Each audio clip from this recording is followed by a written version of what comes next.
عبدالرحمن بن عوف رضی اللہ تعالیٰ عنہ کے بارے میں، وہ پہلے 10 صحابہ میں آتے ہیں، پہلے 10 صحابہ.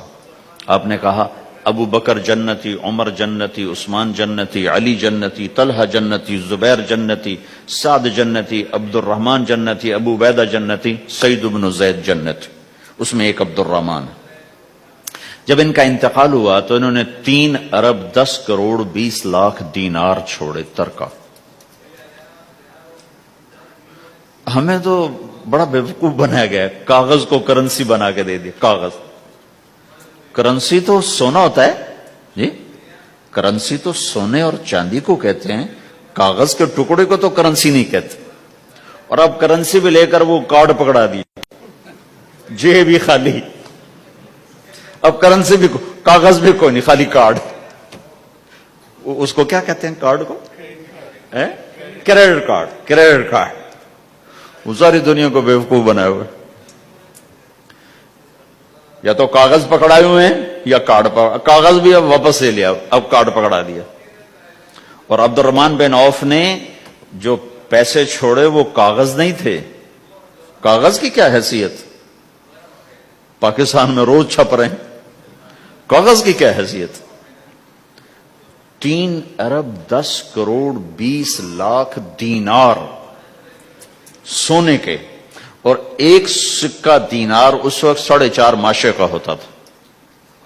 اب اس کو ملٹیپلائی کرو اور پورا پاناما خرید لیں اس پیسوں سے.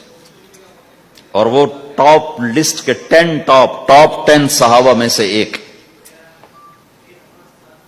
وہ فرماتے تھے میری تجارت کا یہ اصول رہا کہ میں نے کبھی ادھار نہیں خریدا، نہ کبھی ادھار بیچا، نہ کبھی ادھار خریدا. جو خریدے بھی ادھار اور بیچے بھی ادھار، اسے نیند کہاں آئے گی؟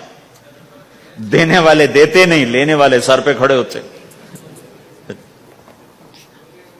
انہیں نہ بیوی اچھی لگتی نہ بچے اچھے لگتے، وہ گھر میں بیٹھ کے بھی گھر میں نہیں ہوتے. تو آپ نے فرمایا نہ میں نے کبھی ادھار خریدا نہ کبھی ادھار بیچا، نقد خریدا نقد بیچا.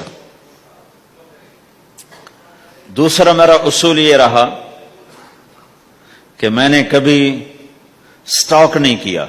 جب مجھے پروفٹ ملا میں نے فوراً بیچ دیا. انتظار نہیں کیا 1 ہفتے بعد بیچوں گا ریٹ بڑھ جائے گا. جس دن مجھے پروفٹ ملا 1 پیسہ بھی ملا تو میں نے فوراً بیچ دیا. تیسرا اصول یہ تھا کہ میرے سودے میں کوئی کمی یا عیب ہوتا تو میں اسے چھپاتا نہیں تھا، ظاہر کرتا تھا. اس میں یہ کمی ہے بھائی، لینا تو لے لو، نہیں لینا تو چھوڑ دو.